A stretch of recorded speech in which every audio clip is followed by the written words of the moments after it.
For the first time since 2016, the OFC Nations Cup is back. Cancelled in 2020. Don't know what was going on around that time, but it's back. Hosted in Vanuatu, a tournament akin to AFCON, akin to the Euros, akin to other things. One of the most spectacular tournaments, only ever won by 3 teams. New Zealand, unsurprisingly. The Tahitians, very famously in 2012, when this fed into the Confederations Cup. And one other nation.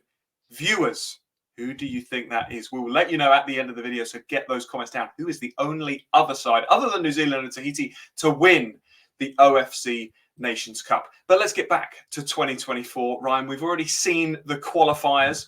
Tonga, Cook Islands, Samoa. Why don't you update us on how they went? Well, Samoa won.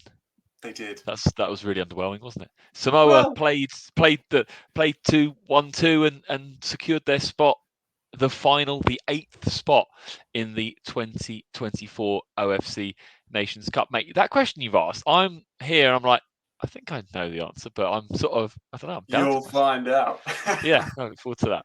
But yeah, it's an interesting one, isn't it? The first time they've played this tournament since 2016. Should we start with formats and stuff? It's the 11th edition of the tournament. Do you want to talk dates? Do we want to talk formats? You lead, I'll follow and sing and dance if you want. Yeah, let's get some of that kind of admin out of the way.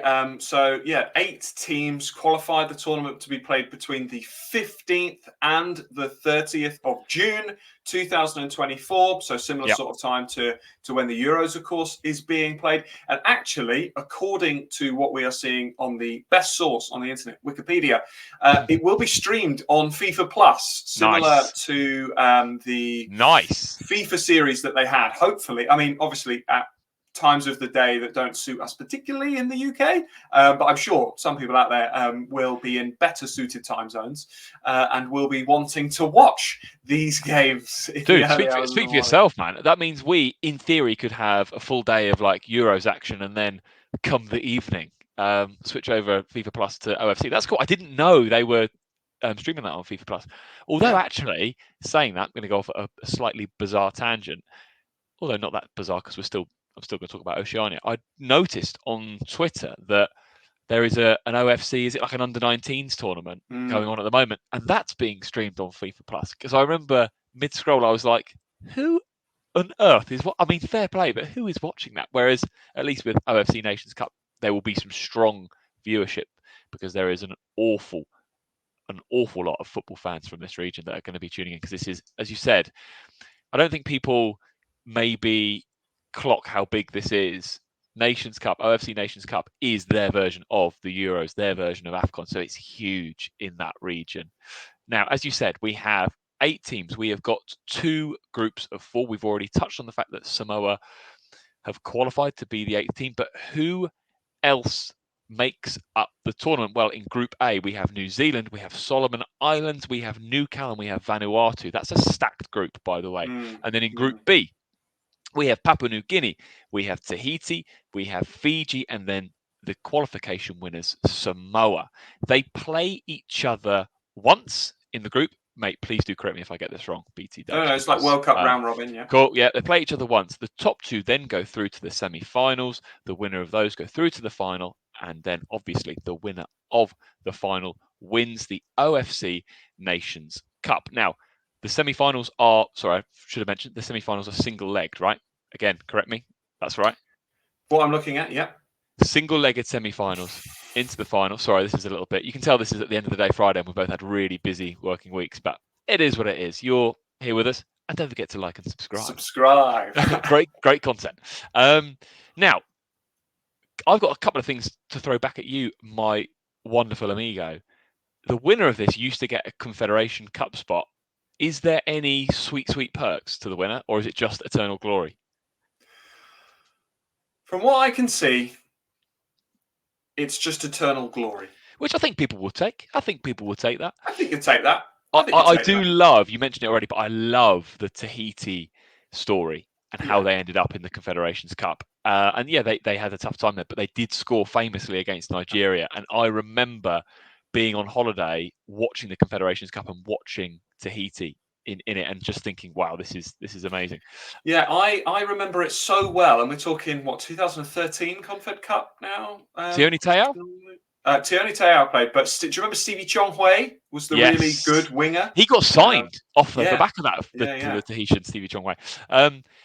Can we just very quickly, because we want to keep this video short, sweet, and delectable for everyone watching. Group A stacked, but the reason being, did you know that the teams are put into the groups because they are kind of allocated pots as part of the draw, but the pots are based off of the 2016 OFC Cup rankings. So in pot 1 was Papua New Guinea and New Zealand. Yeah. So the Papua New Guinea. So the 2016 OFC Nations Cup finalists were both then in pot 1. So purely because of their 2016, so we're talking 8 years ago, purely because of that performance from Papua New Guinea, they have avoided New Zealand and actually some of the other big boys for this. So let's start kind of bizarrely with Group B, PNG, who have avoided New Zealand by being in the same pot. They have got Tahiti, Fiji, Samoa. Now, are we going to do short, sweet previews and predictions, or is that another video, my friend? Yeah, no. Let's get some early predictions out, and then when we're a bit closer to the time, if we want to get some shorts or something out, we can do that. Nice. Well, Papua New Guinea, they are off the back of a challenging FIFA series. You've got Tahiti, as you've already said, they're the only team to, or one of only a short number of teams to actually win this tournament. But what have they been up to? Do you actually know? I'm not blessed with an enormous amount of Tahitian international team knowledge and results. Fiji, decent form. They've been active, playing at Solomon Islands in March, so they've had squad get-togethers. Always a strong team. And then Samoa, who are a little bit of a, I'm not going to say a dark horse or an underdog, but they are impressing, and they've done well now in Pacific Games, and they got through the qualification. So then again, they have been active, regular. Squads have been getting together. Throw out there, mate. Who's getting through that group? Top 2.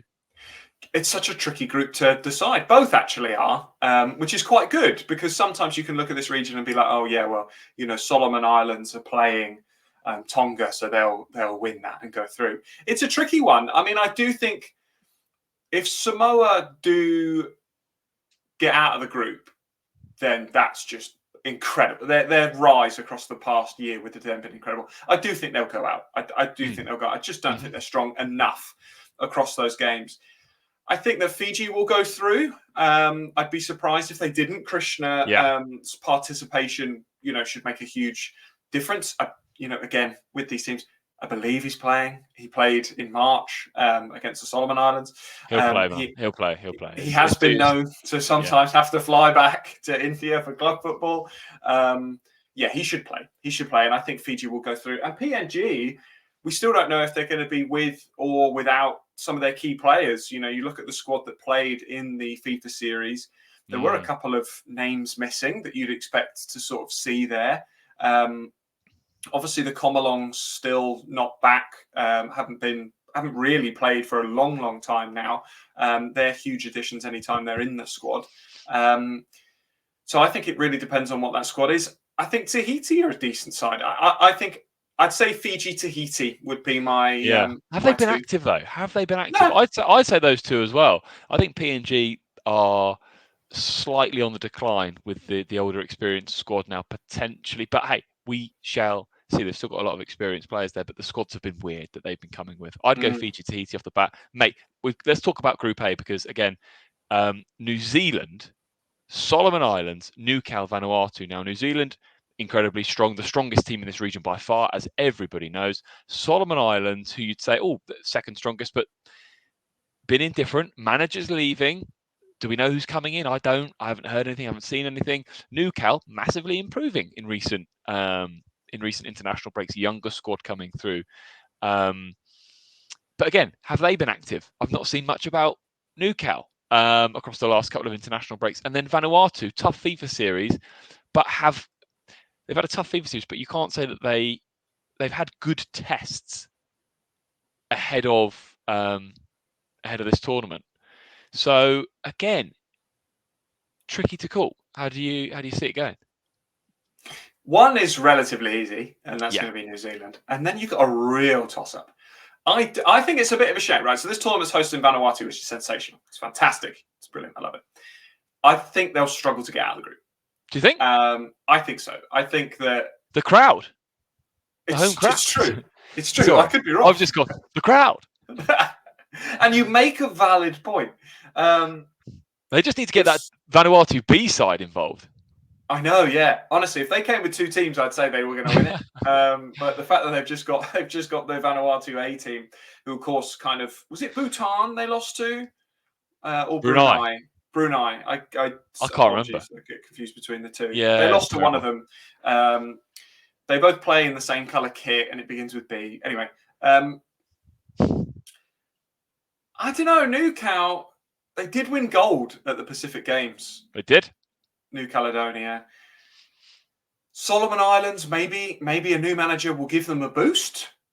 There's a chance. I mean, it's difficult because the manager's been there so long, but you never know. It's either going to go one way or the other, obviously. They're either going to go through or they're going to go out. But what I mean by the manager boost is they're either going to look like a new gaffer's come in, and it could be we've seen some random international teams get like pretty good managers that are pretty experienced. Who would be the most? Come on, let's just hold on.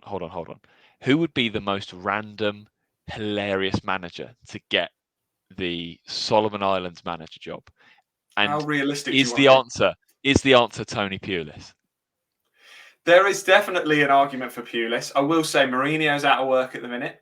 Oh my God, how amazing would that be? He's not ruled out an international role. But, it's like basically what we're actually looking for is like a mid-level former Prem player. And I don't know why we... Steve Anton Bruce. Ferdinand. Steve Bruce. Imagine Steve because it's like Lee Bowyer is Montserrat manager. Oh, mate, do you know what would even be funnier? Harry Redknapp. No, Harry, Jermaine Defoe is not from the Solomon Islands. Harry, he retired years ago. Crouchy. No, Harry, stop. Put the phone down, Harry. Peter Crouch is not from this part of the world. Yeah, that would be funny. What about Crouchcar? Yeah, there's got to be this, but you know what I mean. It's got to be quite an attractive job for a few years. Like I know that obviously the scathing comments from the manager about sort of the infrastructure around it, and I do get that. It's understandable, but it's a good time to come in, I think, and really kind of set the tone. And I think if Solomon Islands do get out of this group, and obviously you then they'd be up against the runner-up of Group B or the winner of Group B. Sorry, wow. You'd assume they'd come second. So they play the winner of Group B. Then you could end up with another sort of Solomon Islands Fiji matchup. So it'll be a real test for them. But I don't know. Part of me still backs the New Zealand New Cal. Yeah, New Zealand New Cal. I'd go New Zealand New Cal for this one, pal. Completely agree. I think just form. Yeah, just form. And Solomon Islands and Vanuatu, I'm not quite sure on at the moment. And then semi-finals, final. Ultimately, it will probably end up being a New Zealand versus Fiji final. Okay. I think. Yeah. That's how I see it going. I can get on board with that. I don't want to be that guy.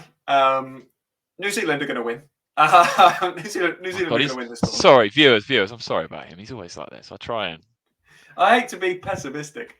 The only thing I will say though, whether you watch the final and watch New Zealand win or not, 5th place playoff, 7th place playoff taking place. It's nice. Yeah, it's really nice. Even if you come bottom of the group, say Samoa and New Zealand come bottom of their groups, they will play a 7th. Samoa and New Zealand. Yeah, why not? Why not? Oh yeah, fair enough. You were just hypothesizing of a random situation that will never happen. But yeah, so in theory, they could play a 7th place playoff. But I mean, they're going to be playing those anyway. So it's not like Samoa are going to turn up, play 3 games and go. They're going to play 4 games. Yeah, and then go. And then go. And I tell you what, the crowd. If Vanuatu come bottom of their group, the crowd for that 7th place playoff is going to make a huge difference. Wow! I didn't even think about that. Wow, maybe too big. Now that atmosphere. Yeah, especially, mate, if it's for the 7th place playoff. Wow. Yeah. How many times can I say wow in such a short space of time? If any of you are watching this and thinking, sorry, what's got on with these two? It's been a long week for the pair of us. We were both on the 6:44 train into London yesterday. We've had a couple of long, busy ones. we actually, before we started recording, we were talking about how we both probably are going to need to do some work this weekend just because work's busy. So that's why we're a little bit wired and weird. And Tom's actually coming around my house in an hour for some fajitas. Yeah. Don't know why I'm adding this to the end of the Oceania video. Why not? Why not? I eat fajitas. Hey, we're trying to Tuesday as well. I have fajitas at least once a week. Tom has fajitas at least twice a week, and for the if Tom's going to get stick in our group chat about anything, it's around the fact that he basically will gobble fajitas without doubt twice a week. Anyway, he's coming around mine tonight for some fajitas, so look forward to that. Yeah, we look forward to that, and we also look forward to the OFC Nations Cup. And that's why we're here to talk. 2024 edition. Ryan, do you want to hazard a guess at the other winner before I reveal? Is it? Well, no, I thought it was the Australia. It is. It's a bit of a trick question, though. Yeah, yeah. I thought it was, but the way you framed it at the top of the recording threw me off a slight bit. Australia, indeed. Yeah, Australia are the third team. So Australia, who have actually won the majority of them, right? Or no? No, New Zealand. New Zealand, because Australia would have probably mixed, right? 1, 2, 3, 4 apiece, maybe. Okay. No, I think New Zealand have won 5. New Zealand have won 5, then Tahiti have won the other because that makes 10. Yeah, but will there be a different winner? Get your comments down, predictions, etc. OFC Nations Cup, 15th to the 30th of June, 2024. Can't wait for this one. Thanks for watching. We'll see you next time.